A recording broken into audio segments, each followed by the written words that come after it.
Você já se perguntou quais são as histórias por trás das pessoas que marcaram a vida e a fé de tantas outras? Pois é, eu já. Por isso que eu fiz esse quadro, pra gente curiosa que nem eu conhecerem histórias extraordinárias daqueles que deixaram uma marca eterna em suas gerações. Trago relatos inspiradores de pessoas comuns que de maneira notáveis tornaram verdadeiras testemunhas eternas. Oi, gente! Eu sou Joyce Martins e bem-vindo a um espaço onde as histórias não somente nos inspiram e nos encantam, mas deixam marcas em nossos corações. Se você ama testemunhos reais de fé, você está no lugar certo.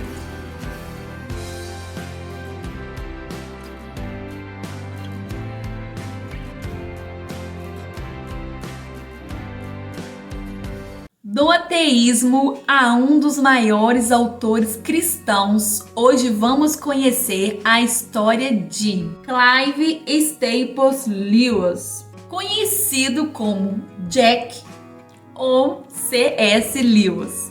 No dia 29 de novembro de 1898, em Belfast, na Irlanda do Norte, Florence Augusta Lewis deu à luz ao seu caçula. Lewis teve apenas um irmão, que se chamava Warren Lewis. Sua família vem da tradição cristã da Igreja da Irlanda, que é uma denominação autônoma da Igreja Anglicana. Algumas dessas igrejas eram consideradas católicas, outras eram reformadas. Ele foi criado na fé cristã e seu pai, Albert James Lewis, era advogado. Lewis passava a maior parte do seu tempo na biblioteca de sua casa, dedicado à leitura de livros clássicos. Na infância, ele era considerado como uma criança sonhadora e com apenas 3 anos, ele decidiu adotar o nome dele de Jack.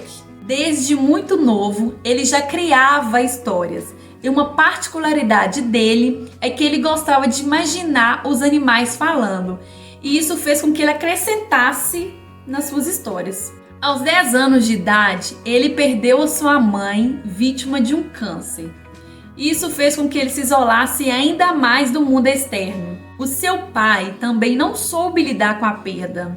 Isso fez com que ele se tornasse distante de seus filhos e os levou para outra cidade e colocou eles no internato. Essa foi a época mais difícil na vida de Lewis, porque ele sofria muito na mão dos garotos que estavam naquele internato. Ele mandava cartas para o seu pai para tirar ele de lá e em um dos seus livros ele chama aquela escola de campo de concentração. Ele perdeu a mãe, estava com a ausência do pai, longe do irmão e ainda estava morando, estudando num lugar que sofria maus tratos. E ele só tinha 10 anos, era uma criança. Em 1913, aos 15 anos, Lewis ganhou uma bolsa para estudar na escola Malvern College. E lá ele teve contatos com livros de outros autores. E foi nessa época que ele perdeu a sua fé e se tornou ateu. Ele não conseguia conciliar a existência de um Deus todo-poderoso com os sofrimentos que ele enfrentava. Ser escritor não era a meta de vida para Lewis. Ele queria mesmo era construir coisas, como casas, navios, motores, só que ele tinha uma deficiência em seu polegar que o impedia de ser construtor. Ele tinha somente uma articulação no seu dedão e o normal é ter 3. Então essa condição fazia com que ele não tinha mobilidade no dedão, porque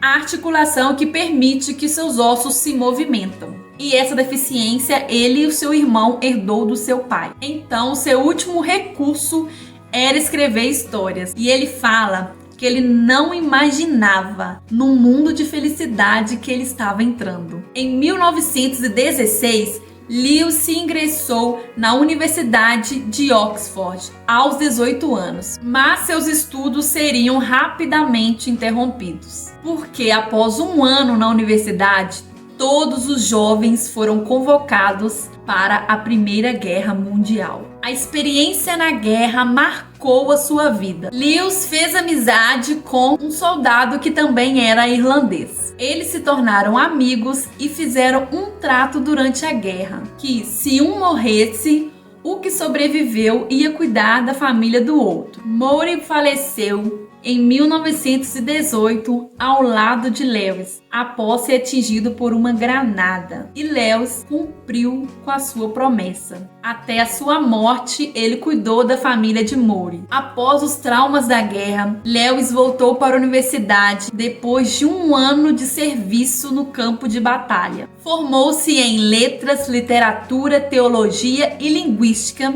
na Universidade de Oxford, na Inglaterra. Em pouco tempo, ele foi considerado um dos principais especialistas em literatura medieval e renascentista, que foi suas principais áreas de atuação. Em 1926, ele conheceu John Tolkien e se tornaram bons amigos. Tolkien também era escritor e professor, e uma de suas obras era o famoso Senhor dos Anéis. Em 1927, ele se tornou professor de uma faculdade constituinte da Universidade de Oxford. Em 1929, o seu pai estava lutando contra o câncer. Ele e seu irmão voltaram para a Irlanda para cuidar do seu pai. Nesta época, ele escrevia para Tolkien. E em uma de suas cartas, ele diz que estava cuidando de alguém que foi ausente em sua vida e que ele não tinha tanta afeição. Neste mesmo ano, seu pai faleceu. Em 1930, ele formou um grupo com Tolkien que se chamava Os Inklings. Este grupo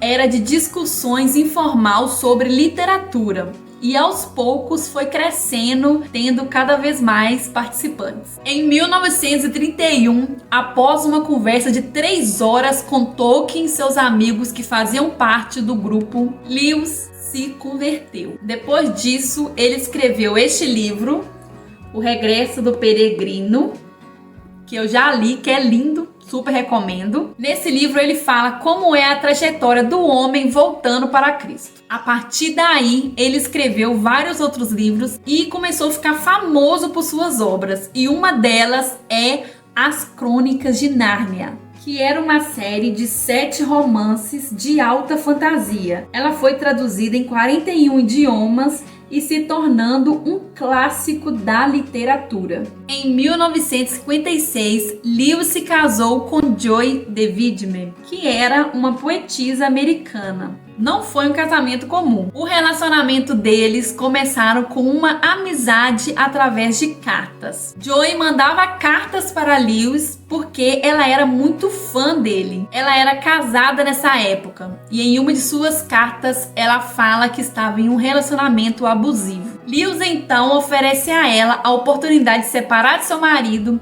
mudar para a Inglaterra e se casar com ele com nenhum vínculo amoroso, só para ela se livrar da situação que ela estava vivendo. E ela aceita. Eles tinham uma diferença de 20 anos de idade. E em pouco tempo que ela estava na Inglaterra, ela descobriu que ela tinha câncer. E foi aí que ele percebeu que gostava dela. E em 1960, ela veio a falecer. Eles ficaram juntos por 4 anos. A morte de Joy foi um choque para Lewis, que o fez cair em uma terrível depressão. A partir daí, ele teve várias doenças e uma delas era a osteoporose. Em 1963, ele sofreu uma parada cardíaca e ficou em coma por um dia. Depois disso, ele teve insuficiência renal e sua saúde só piorava. No dia 22 de novembro de 1963, em sua própria casa em Oxford, na Inglaterra, Lewis veio a falecer, faltando apenas uma semana para o seu aniversário de 65 anos, deixando um legado de mais de 200 milhões de cópias dos 38 livros escritos, os quais foram traduzidos para mais de 30 línguas. Ele escreveu poesia, ficção científica, fantasia e cartas, abordando as áreas de literatura, educação, filosofia e teologia. Durante a Segunda Guerra Mundial, Lewis foi convidado para dar diversas palestras na rádio da BBC, famosa emissora do governo britânico. A intenção era levar palavras de esperança para os cidadãos do Reino Unido. Recebeu diversos prêmios ainda em vida. Entre 1996 e 1998, quando foi celebrado seu centenário, foram escritos cerca de 50 novos livros sobre a sua vida e seus trabalhos, completando mais de 150 livros desde o primeiro escrito. Esse é um resumo da história de Lewis. Se você tem interesse de conhecer mais a fundo, Alistair McGrath escreveu um livro da sua biografia. Se você gostou desse vídeo, curte, comente e compartilhe. E até a próxima história. Tchau!